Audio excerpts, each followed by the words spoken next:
Occasion ఏదైనా location ఎక్కడైనా తెలుగువారి వేడుక అంటే ఆలివ్ మిఠాయి ఉండాల్సిందే. గతంలో కూడా మనం ఒక వీడియో చేసాం. మైలవరం ప్రాంతంలో 6,000 ఎకరాల వరకు ప్రభుత్వ భూములు అందుబాటులో ఉన్నాయి. అక్కడ ఎయిర్‌పోర్ట్ రావచ్చు అనేటువంటి ఒక చర్చ జరుగుతుంది. దీంతో పాటు ప్రత్యామ్నాయ స్థలాలపైన అధికారులు ఫోకస్ పెట్టారని ఇప్పుడు ఈ నోటిఫికేషన్ రిలీజ్ చేసినటువంటి క్రమంలో ఫీజిబిలిటీ సర్వేస్ జరిగేలోపు ల్యాండ్ సెలక్షన్ కూడా జరగాలి అనేటువంటి ఆలోచనతో ఏపీ ప్రభుత్వం ఉన్నట్టుగా తెలుస్తుంది. ఈ మేరకు సంబంధిత శాఖలు, విభాగాల అధికారులకి ఇప్పటికే ఆదేశాలు జారీ అయ్యాయి. ఈ నేపథ్యంలో కొన్ని పాజిబుల్ ప్రదేశాలు అమరావతి చుట్టుపక్కల ఎయిర్‌పోర్ట్ నిర్మాణానికి సంబంధించి ఉన్నటువంటి అవకాశాలపైన అధ్యయనం జరుగుతున్నట్టుగా తెలిసింది. ఆ ప్రదేశాలేంటి? ఆయా ప్రాంతాల్లో ప్రస్తుతం ఏముంది? ఏ అంశాలను దృష్టిలో పెట్టుకొని ఆ ప్రాంతాల్లో ఎయిర్‌పోర్ట్ వస్తే బాగుంటుందనేటువంటి మాటలు ప్రచారంలోకొచ్చాయి. ఒకసారి విశ్లేషించేటువంటి ప్రయత్నం చేద్దాం. ఓవరాల్‌గా మనం చూసినప్పుడు ఆంధ్రప్రదేశ్ రాజధాని, దాని నైసర్గిక స్వరూపం, చుట్టుపక్కల ప్రదేశాలు ఇవన్నీ మనం ఒకసారి చూస్తే గనక ఇక్కడ కనిపించేటువంటి పరిణామాలు అంటే ఓవరాల్‌గా ఒక 200 కిలోమీటర్ల రేడియస్‌ని పరిశీలించాల్సిన పరిస్థితి కనిపిస్తుంది. చుట్టుపక్కల ఉన్నటువంటి ఆహ్, ప్రాంతాలన్నిటిని మనం అధ్యయనం చేయాలంటే. అలానే ఇప్పుడు ఆంధ్రప్రదేశ్ రాజధాని నగర నిర్మాణం జరుగుతున్నటువంటి పరిధిలో దాదాపు 50-80 కిలోమీటర్ల రేడియస్‌లో ఇంటర్నేషనల్ ఎయిర్‌పోర్ట్ వచ్చే అవకాశాలు ఉన్నాయనేటువంటి చర్చ నడుస్తుంది. కానీ అమరావతికి దూరంగా ఎయిర్‌పోర్ట్ నిర్మించేందుకు మాత్రం రాష్ట్ర ప్రభుత్వం సుముఖంగా లేదు. ఈ నేపథ్యంలోనే ఇక్కడ ఉన్నటువంటి ప్రదేశాలన్నిటిని కూడా అధ్యయనం చేస్తున్నారు. ఏ ఏ ప్రాంతాలు ఎందుకంటే అమరావతి పరిసర ప్రాంతాలన్నీ కూడా ఆల్రెడీ వెల్ డెవలప్డ్ నగరాలు ఉన్నటువంటి ప్రాంతం, పట్టణాలు ఉన్నటువంటి ప్రదేశాలే ఉన్నాయి. సో, ఈ ప్రాంతాల్లో ఇక్కడ మనం ఒక సెంట్రల్ పాయింట్‌గా ఇది తీసుకొని చూసినప్పుడు ప్రస్తుతం అమరావతి నగరం, రాజధాని అమరావతి నగరం ఈ ప్రదేశంలో ఉంది. ఈ ప్రదేశాన్ని ఒక సెంట్రల్ పాయింట్‌గా మనం చూస్తే గనక దీనికి అతి సమీపంలో విజయవాడ నగరం ఆల్రెడీ అభివృద్ధి చెందింది. ఇక్కడ గన్నవరం ఎయిర్‌పోర్ట్ సర్వీసెస్ అందిస్తుంది. అలానే ఇటు పక్కన చూస్తే గనక విజయవాడ నగరానికి సంబంధించిన విజయవాడ నగరం దాదాపుగా ఆనుకుని డెవలప్ అయిన పరిస్థితి ఉంటే, గుంటూరు నగరం కొద్దిగా దూరంలోనే గుంటూరు నగరం ఉంది. ఈ 2 ప్రాంతాలని కనెక్ట్ చేసే విధంగా నేషనల్ హైవే ఈ చివరి నుంచి ఆ చివరి వరకు మధ్యలో కూడా అన్ని డెవలప్ అయినటువంటి ప్రదేశాలే కనిపిస్తున్నాయి. ఈ నేపథ్యంలో మైలవరం ప్రాంతాన్ని మనం ఒకసారి పరిశీలించి చూస్తే గనక మైలవరం ప్రాంతం ఈ ప్రదేశంలో వస్తుంది. ఇది విజయవాడకి అటుపక్కగా వస్తుంది. అంటే విజయవాడ టు మైలవరమే దాదాపు 50 కిలోమీటర్ల వరకు డిస్టెన్స్ ఉండేటువంటి అవకాశం. అంటే ఆ పరిసర ప్రాంతాలన్నిటిని నేరుగా మైలవరం అనేటువంటి ప్రాంతం కాకపోయినా గానీ కనీసం 40-50 కిలోమీటర్ల డిస్టెన్స్ కనిపించేటువంటి పరిస్థితి ఉంది. ప్లస్ అమరావతి నగరానికి మళ్ళీ కృష్ణా నది దాటి లోపలికి రావాల్సిన పరిస్థితి ఉంటుంది. కాబట్టి ఈసారి రాజధానికి సంబంధించినటువంటి ఎయిర్‌పోర్ట్‌ని మాక్సిమం గుంటూరు జిల్లాలో ఏర్పాటు చేసే అవకాశాలే ఎక్కువగా కనిపిస్తున్నాయి. దీనికోసం అమరావతి రింగ్ రోడ్డు ఏదైతే ఓఆర్ఆర్ పేరుతో ఒక ప్రతిపాదన చేశారో, ఓఆర్ఆర్‌కి చుట్టుపక్కల దాన్ని దృష్టిలో పెట్టుకొని ఎందుకంటే ఓఆర్ఆర్ నిర్మాణం అంటూ జరిగితే ఈ చుట్టుపక్కల ప్రదేశాలన్నీ కూడా ఇలా వచ్చేటువంటి అవకాశం ఉంది. గుంటూరు నగరం కూడా ఈ పరిధిలోకి వచ్చేసేటువంటి పరిస్థితి ఉంది. కాబట్టి ఓఆర్ఆర్ పరిధిలో లేదా ఓఆర్ఆర్ శివారుల్లో ఉన్నటువంటి ప్రదేశాలని ఎంపిక చేసేటువంటి ప్రయత్నాలు జరుగుతున్నాయి. ఈ నేపథ్యంలో ఒక 2 ప్రదేశాలకు సంబంధించినటువంటి మోస్ట్ పాజిబుల్ అంశాలు. ఎందుకంటే ఇక్కడ భూసేకరణ అంటూ జరిగితే లబ్ధిదారులు అంటే ఎవరైతే భూ నిర్వాసితులు అవుతారో వాళ్ళకి పేమెంట్ చేయడం అనేది కూడా ప్రభుత్వానికి ఒక ప్రధానమైనటువంటి సమస్యగా మారుతుంది. భూ సమీకరణ విధానంలో చేస్తే అక్కడ ఉన్నటువంటి భూముల విలువ కోట్లలో ఉంటుంది. ఎందుకంటే ఇప్పటికే సాగుబడిలో ఉన్నటువంటి అనేక భూములు, అనేక ప్రాంతాలు ఈ ప్రదేశాల్లో ఉన్నాయి కాబట్టి ఆ ధరలను కూడా దృష్టిలో పెట్టుకొని ప్రభుత్వం భూముల్ని అన్వేషిస్తున్నట్టుగా ఒక సమాచారం అందుతుంది.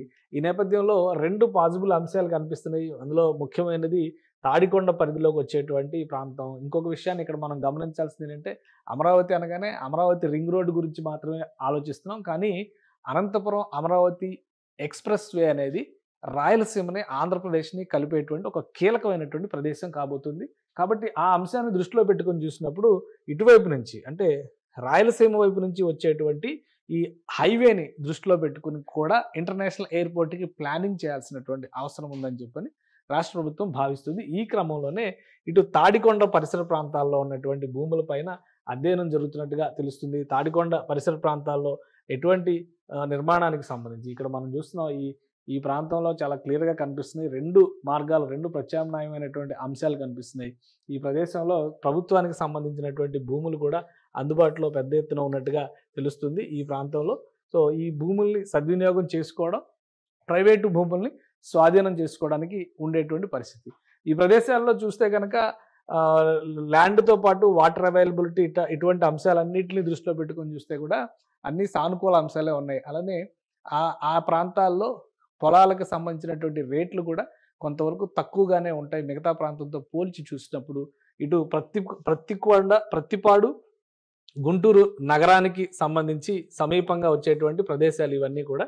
కాబట్టి ఈ ప్రాంతంలో కనుక నిర్మాణానికి సంబంధించినటువంటి నిర్ణయాలు తీసుకుంటే ఇక్కడ తాడికొండకి, కంతేరుకి, బ్రహ్మంగారి మఠం ఈ 3 ప్రాంతాలకి మధ్యలో వచ్చేటువంటి ప్రదేశాల్లో భూములు అందుబాటులో ఉన్నాయనేటువంటి ఒక సమాచారం కూడా అందుతోంది. సో ఆ రకంగా చూసినప్పుడు నేషనల్ హైవే ఏదైతే అమరావతి ఎక్స్‌ప్రెస్ వే అనేటువంటి పేరుతో రాయలసీమని అమరావతి ప్రాంతంతో కనెక్ట్ చేయాలో అనుకుంటున్నారో ఆ ప్రాంతానికి ఇది సమీపానికి వచ్చేటువంటి అవకాశం ఉన్నటువంటి మార్గం అనేది కూడా ఒక విశ్లేషణ వినిపిస్తుంది. సో ఈ 2 అంశాలను దృష్టిలో పెట్టుకొని ఇదొక మొదటి ప్రాధాన్యత అంశంగా మనం చూస్తే కనుక మరొక రెండవ ప్రత్యామ్నాయంగా చూసేటువంటి అంశం కూడా ఇక్కడ కనిపిస్తుంది. అది ఈ నెమలికల్లు, లచ్చన్న గుడిపోడు ఈ ఊరు ప్రాంతాలకు సంబంధించి. ఎందుకంటే ఇవి కూడా చాలా ముఖ్యమైనటువంటి ప్రదేశాలు. ఈ లచ్చన్న గుడిపూడి అనేటువంటి ప్రదేశం కూడా ముఖ్యమైనటువంటిది. ఇది చూస్తే మనకి ఇక్కడ మొత్తం టోటల్ మ్యాప్ పరంగా చూస్తే పెద్దపరిమి నుంచి వచ్చేటువంటి రహదారి ఇక్కడంతా కూడా ఇది ప్రస్తుతం ఇలా ఉంది. కానీ ఈ ప్రదేశం అంతా కూడా మాస్టర్ ప్లాన్లో భాగంగా రహదారి వ్యవస్థలన్నీ కూడా ఇటువైపు కనెక్టివిటీ వచ్చేటువంటి రహదారి వ్యవస్థలు కనిపిస్తాయి. ఇది తాడికొండ ప్రదేశం అయితే లచ్చన్న గుడిపూడి అనేది ఈ ప్రాంతం. అంటే ఇక్కడ ఈ ప్రాంతాన్ని ఒకసారి మనం పరిశీలించి చూస్తే కనుక ఈ లచ్చన్న గుడిపూడి దగ్గర నుంచి మోతడక వరకు ఉన్నటువంటి ఈ ప్రదేశంలో నెమలికల్లు, పాములపాడు ఇలా కొన్ని విలేజెస్ వస్తాయి. రావెల ఇవన్నీ కూడా ఒక దగ్గరగా వచ్చేటువంటి విలేజెస్. ఇక్కడ కూడా చిన్న చిన్న గ్రామాలు అయినప్పటికీ కూడా స్థలాల విషయంలో, పొలాల విషయంలో కానీ, స్థలాల విషయంలో కానీ, భూముల విషయంలో కానీ ఇక్కడ కూడా అవైలబిలిటీ బాగానే ఉండే అవకాశం ఉంది. ప్లస్ ఎక్కువ మందిని డిస్టర్బ్ చేసేటువంటి ఛాన్సెస్ ఉండవు అనేటువంటి సమాచారం అందుతుంది. అంటే ఇంకొక విషయం ఏంటంటే ఈ రహదారిని ఒకసారి మనం గమనించి చూస్తే కనుక ఒక్కసారి ఈ 2 ప్రదేశాలని ఒకసారి ఇలా చూస్తే ఇక్కడ కనిపించేటువంటి మరొక ఆసక్తికరమైనటువంటి విషయం, కామన్ పాయింట్ ఏంటంటే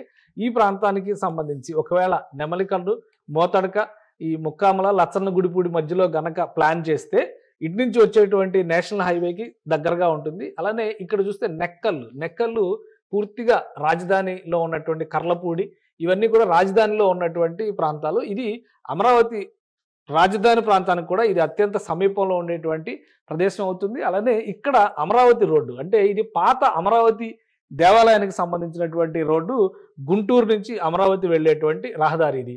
ఇది ఆల్రెడీ 200 అడుగుల విస్తీర్ణంతో ఉండేటువంటి రహదారిగా డెవలప్ చేస్తున్నారు. సో ఇవన్నీ దృష్టిలో పెట్టుకొని చూసినప్పుడు ఈ ప్రదేశంలో దొరికేటువంటి భూముల ధరల విషయంలో కూడా, అలానే ఇటువైపు ఉన్నటువంటి తాడికొండ దగ్గర మనం చూసినటువంటి ప్రదేశంలో ఉండేటువంటి ధరల విషయంలో కూడా పెద్దగా తేడా ఉండేటువంటి అవకాశం ఉండదు. అలానే మొత్తం భూములన్నీ కూడా సమతులంగా ఉండేది. కానీ ఇటుపక్కన గమనించి చూస్తే కనుక ఇక్కడ మాత్రం కొంచెం చిన్న కొండలు, గుట్టలు వచ్చేటువంటి అవకాశాలు ఉన్న ప్రాంతాలు ఉన్నాయి. ఎందుకంటే ఇటువైపు అనంతవరం గుట్ట మొత్తం కూడా ఈ ప్రాంతంలోనే వస్తుంది. ఈ నల్లకుర్లపాడు, పెద్దమద్దూరు ఇవన్నీ కూడా నెక్కల్లు ఇవన్నీ రాజధానిలోకి వచ్చేటువంటి గ్రామాలు, రాజధానికి అత్యంత సమీపంగా ఉండేటువంటి ప్రదేశం. అలానే ఇక్కడ అనంతవరం అంతా కూడా కొంత కొండలతో ఉన్నటువంటి ప్రదేశం కాబట్టి ఇక్కడ కొంచెం ఇబ్బంది ఉండవచ్చు. కానీ తాడికొండ దగ్గర అయితే పూర్తిగా ఇటువైపు తాడికొండ, బ్రహ్మంగారి మఠం మధ్యలో ఉండేటువంటి ప్రాంతాల్లో అయితే పూర్తిగా చదును భూమి ఉండేటువంటి అవకాశం ఉంది. నిర్మాణానికి కూడా ఇబ్బందులు పెద్దగా వచ్చేటువంటి ఛాన్సెస్ లేవు అనేటువంటి అభిప్రాయాలు ఉన్నాయి. ఇవన్నీ కూడా అక్కడ ఉన్నటువంటి ప్రాథమికమైనటువంటి సమాచారం ఆధారంగా చెప్తున్నటువంటి అంశాలు మాత్రమే. అయితే సాయిల్ టెస్ట్ విషయంలో కానీ టెక్నికల్గా ఎయిర్పోర్ట్ అథారిటీ అఫీషియల్స్ దీన్ని ప్రత్యేకంగా పర్యవేక్షిస్తారు. వాళ్ళు చూసి టెక్నికల్ ఫీజిబిలిటీస్ పైన క్లారిటీ ఇచ్చే వరకు దీనిపైన ఎవరు కూడా ఒక స్పష్టమైనటువంటి నిర్ణయాన్ని ప్రకటించడానికి అవకాశం ఉండదు. కాకపోతే ఇక్కడ అవైలబిలిటీ ఆఫ్ ల్యాండ్స్ విషయంలో చూస్తే కనుక ఈ ప్రదేశంలో కూడా దాదాపు ఒక 2000 ఎకరాల భూములు ప్రభుత్వానికి సంబంధించినటువంటి భూములు ఉన్నట్టుగా ఒక సమాచారం ఉంది. ఈ 2 అంశాలని దృష్టిలో పెట్టుకొని చూసినప్పుడు ఓవరాల్గా ఈ ప్రాంతంలో మొత్తం మీద భూములకు సంబంధించినటువంటి సమస్య ఎక్కడా కూడా ఉండదు. అలానే ఇక్కడ 2 విషయాలు మనం గుర్తుపెట్టుకోవాల్సింది ఏంటంటే మొత్తంగా రాజధాని ప్రాంతాన్ని కోస్తా ప్రాంతంతో మనం ఒకసారి చూసినప్పుడు ఈ ప్రదేశంలో ఉండేటువంటి అడ్వాంటేజ్, డిసడ్వాంటేజ్ని కూడా మనం దృష్టిలో పెట్టుకొని చూడాల్సి ఉంటుంది. ఇది ఓవరాల్గా మ్యాప్ ఇది అయినప్పుడు మొత్తం మీద మనం గమనించాల్సినటువంటి విషయం ఏంటంటే సెంట్రల్లీ లొకేటెడా కాదా, యాక్సెసిబిలిటీ విషయంలో ప్రయాణాలకు సంబంధించి కానీ ప్రయాణికులు వచ్చేటువంటి అవకాశాలు ఎంతవరకు ఉన్నాయి దీనిపైన కూడా అధ్యయనం చేసేటువంటి ఛాన్సెస్ ఉంటాయి. ఎందుకంటే ఈ అధ్యయనం చేసేటువంటి అధికారులందరూ కూడా ఒకటే స్పష్టంగా చెప్తారు, economic feasibility, already financial feasibility పైన కూడా లెటర్లో చాలా క్లియర్గా మెన్షన్ చేశారు. టెక్నికాలిటీస్, ప్రీ సర్వేకి సంబంధించినటువంటి అంశాలతో పాటు ఫైనాన్షియల్ ఫీజిబిలిటీని కూడా అంచనా వేయడానికి అవకాశం ఉంటుంది. ఇటువైపు ఏర్పాటు చేయడం వల్ల అంటే గుంటూరు నగరం నుంచి చూసినప్పుడు ప్రయాణికుల సంఖ్య పెద్ద సంఖ్యలో, గుంటూరు నగరం ఆల్రెడీ వెల్ డెవలప్డ్ కాబట్టి అక్కడి నుంచి విమానయానం చేసేటువంటి వారి సంఖ్య ఖచ్చితంగా ఎక్కువగానే ఉంటుంది. అంటే ఇమీడియట్గా ఈ ప్రాంతంలో కనుక విమానాశ్రయం వస్తే, ఉదాహరణకి ఈ ప్రాంతంలో ఇది తాడికొండ ప్రదేశం ఇదైనా కావచ్చు, లేదా నెమలికల్లు ఈ ప్రాంతం, ఈ రెండు ప్రాంతాల్లో ఎక్కడొచ్చినా కానీ అమరావతి నగరానికి సంబంధించి ఇక్కడ యాక్సెసిబిలిటీ ఈజీ అవుతుంది. గుంటూరు నగరం నుంచి ఈజీ అవుతుంది. విజయవాడకు సంబంధించి ఆల్రెడీ గన్నవరం ఎయిర్పోర్ట్ ఉంది కాబట్టి ఆ గన్నవరం ఎయిర్పోర్ట్ని ఒక డొమెస్టిక్ ఎయిర్పోర్ట్గా ఉపయోగించిన, ఇతర అవసరాల కోసం ఉపయోగించినా కానీ అమరావతి ఇంటర్నేషనల్ ఎయిర్పోర్ట్కి సంబంధించినటువంటి కనెక్టివిటీ విజయవాడ నుంచి చూసినా కానీ పెద్ద దూరం అనుకుంది. ఎందుకంటే 30-40 కిలోమీటర్ల కంటే ఇక్కడ డిస్టెన్స్ ఎక్కువ వచ్చేటువంటి అవకాశం లేదు. ఈరోజు మనం గమనించి చూస్తే కనుక ముంబైలో నిర్మిస్తున్నటువంటి కొత్త విమానాశ్రయం ముంబై నుంచి నవీ ముంబైకి దాదాపు 30-39 కిలోమీటర్లు ఉన్నటువంటి ప్రదేశం. అంటే ఒక 25 నిమిషాల నుంచి 30 నిమిషాల ప్రయాణం మాత్రమే ఉండేటువంటి అవకాశం ఉంది. కాబట్టి ఫ్యూచర్ అంశాలను దృష్టిలో పెట్టుకొని చూసినప్పుడు అమరావతికి కనెక్టివిటీ రావడం, అలానే ఇంటర్నేషనల్ టూరిస్టులకి ఇంటర్నేషనల్ ట్రావెల్ విషయంలో గుంటూరుకి యాక్సెసిబిలిటీ రావడం, ఇటు విజయవాడ నుంచి పెద్దగా దూరం లేకపోవడం, ఇవన్నీ గమనించి చూసినప్పుడు ఏ ప్రదేశాన్ని ఎంపిక చేస్తారు, అలానే టెక్నికల్ ఫీజిబిలిటీస్ విషయంలో చూసేటువంటి ప్రధానమైన అంశాలు ఏంటంటే సాయిల్ టెస్ట్. ఇక్కడ ఉన్నటువంటి సాయిల్ ఎంతవరకు గట్టిగా ఉంటుంది, అలానే అక్కడ ఎయిర్పోర్ట్ నిర్మాణానికి ఎంతవరకు అనువుగా ఉంటుంది, ఈ అంశాలపైన కూడా అధ్యయనం జరుగుతుంది. కాబట్టి ఈ వీటిలో ఎటువంటి ఇబ్బందులు రాకపోవచ్చు. ఇటువైపు గుంటూరు నుంచి అమరావతికి కనెక్ట్ అయ్యేటువంటి పెద్ద రోడ్డు, ఇక్కడ వచ్చేటువంటి రింగ్ రోడ్డు, ఇవన్నీ కలుపుకొని చూసినప్పుడు ఇంటర్నేషనల్ ఎయిర్పోర్ట్ రింగ్ రోడ్డు కూడా అతి సమీపంలో ఉండేటువంటి అవకాశంలో ఉంటుంది. కాబట్టి గుంటూరు జిల్లాలో మ్యాక్సిమం ఈ ఎయిర్పోర్ట్ నిర్మాణం అనేది గుంటూరు జిల్లాలో జరిగేటువంటి అవకాశం ఎక్కువగా కనిపిస్తుంది. అక్కడ ఉన్నటువంటి ప్రాథమికమైనటువంటి అధ్యయనాలను బట్టి చూస్తే కూడా భూములకు సంబంధించి కూడా 2-3 అంశాలు ఇక్కడ కనిపిస్తున్నాయి. నెమలికల్లు ఇక్కడ ఈ 2 అంశాలని ప్రధానంగా ఈ 2 అంశాలను దృష్టిలో పెట్టుకొని చూసినప్పుడు గుంటూరు నగరం అనేది ఇక్కడ ఒక పెద్ద అడ్వాంటేజ్ అవుతుంది. కాబట్టి గుంటూరు జిల్లా వైపు నుంచి ఎక్కువ ఆలోచించేటువంటి అవకాశాలు కనిపిస్తున్నాయి. ఇంకొక ప్రాథమికమైనటువంటి అంశం మనం దృష్టిలో పెట్టుకోవాల్సింది అంటే నాగార్జున సాగర్ దగ్గర కూడా ఒక ఎయిర్పోర్ట్ నిర్మాణం చేయాలనేటువంటి ఆలోచన ఆంధ్రప్రదేశ్ ప్రభుత్వం చేస్తుంది. ఇది మట్టపల్లి దగ్గర ఉన్నటువంటి ప్రదేశాన్ని మనం ఒక పాయింట్ కింద మనం చూస్తే కనుక ఈ ప్రాంతానికి కూడా డిస్టెన్స్ చాలా ఎక్కువ కనిపిస్తుంది. కనీసం 70-80 కిలోమీటర్ల డిస్టెన్స్ కనిపించేటువంటి అవకాశం ఉంది. అదే ఈ ప్రాంతాన్ని కాకుండా ఒకవేళ ఇప్పుడు చెప్పినటువంటి ముఖ్యంగా పల్నాడు జిల్లా పరిధిలోకి వచ్చేటువంటి కొన్ని ప్రదేశాలపైన కూడా అధ్యయనం జరుగుతుంది. కృష్ణా నదికి దగ్గరగా ఉండే విధంగా కనుక ఈ ప్రాంతంలో నిర్మాణం జరిగితే కనుక డిస్టెన్స్ కొంత మళ్ళీ తగ్గేటువంటి అవకాశం ఉంటుంది. కాబట్టి టెక్నికల్గా నాగార్జున సాగర్ ఎయిర్పోర్ట్ ఫీజిబిలిటీకి సంబంధించి కూడా ఆటంకాలు ఉండకపోవచ్చు. ఎందుకంటే అంతర్జాతీయ విమానాశ్రయం ఉన్నప్పుడు కనీసం 150 కిలోమీటర్ల నుంచి 200 కిలోమీటర్ల పరిధిలో మరొక ఎయిర్పోర్ట్ని ఎంకరేజ్ చేసేటువంటి అవకాశాలు చాలా తక్కువగా ఉంటాయి. సో ఈ అంశాలన్నింటినీ దృష్టిలో పెట్టుకొని చూసినప్పుడు అమరావతికి ఒక ప్రత్యేకమైనటువంటి ఎంటిటీ ఇవ్వాలి, ఇంటర్నేషనల్ సిటీగా డెవలప్ చేసేటువంటి క్రమంలో ఇంటర్నేషనల్ హోదా కలిగినటువంటి ఒక ఎయిర్పోర్ట్ రావాలి, అలానే స్థానికంగా ఉన్నటువంటి అవసరాలు టెక్నికల్ పాయింట్స్ని దృష్టిలో పెట్టుకొని చూసినప్పుడు ఎటువంటి ఫైనాన్షియల్ ఫీజిబిలిటీ ఉంటుంది. ఇది కూడా చాలా ముఖ్యమైనటువంటి అంశం. అందుకని Andhra Pradesh airports developments corporation release చేసినటువంటి లెటర్లో ఈ ఫీజిబిలిటీ సర్వేస్ అన్నిటినీ కూడా ఇన్కార్పొరేట్ చేశారు. బహుశా ఈ నెల 21వ తారీఖు వరకు దాని కన్సల్టెంట్ నియామకానికి సంబంధించినటువంటి టెండర్లని కాల్ఫర్ చేశారు. దానికి అటెండ్ అయిన వాళ్ళలో ఫైనలిస్టులు ఎవరు వస్తారు, వాళ్ళు ఇవ్వబోయేటువంటి పాసిబిలిటీస్ ప్రాబబిలిటీస్ ఏ విధంగా ఉంటాయి, అమరావతి నగర నిర్మాణానికి సంబంధించినటువంటి ఫ్యూచర్ని, ఎందుకంటే ఈ రోజు ఉన్నటువంటి స్థితిగతులను బట్టి ఇంటర్నేషనల్ ఎయిర్పోర్ట్కి ప్లాన్ చేసేటువంటి అవకాశం లేదు. కనీసం ఒక 5 సంవత్సరాల తర్వాత, 5 నుంచి 10 సంవత్సరాల తర్వాత ఆ చుట్టుపక్కల భౌగోళిక స్వరూపం కావచ్చు, ఆర్థిక విధి విధానాలు కావచ్చు, వీటన్నిటిలో ఎలాంటి మార్పులు రాబోతున్నాయో అంచనా వేయడం ద్వారా తీసుకోవాల్సినటువంటి నిర్ణయం ఇది. సో కన్సల్టెంట్ని ఫైనల్ చేసే వరకు ఇటువంటి పాసిబిలిటీస్ ఎన్ని ఉన్నా కానీ ప్రజలు డిస్కస్ చేయడానికి అవకాశం ఉంటుంది. సుమన్ టీవీలో మీ పర్సనల్ అండ్ బిజినెస్ ప్రమోషన్స్ కోసం కింది నెంబర్కి కాంటాక్ట్ చేయండి.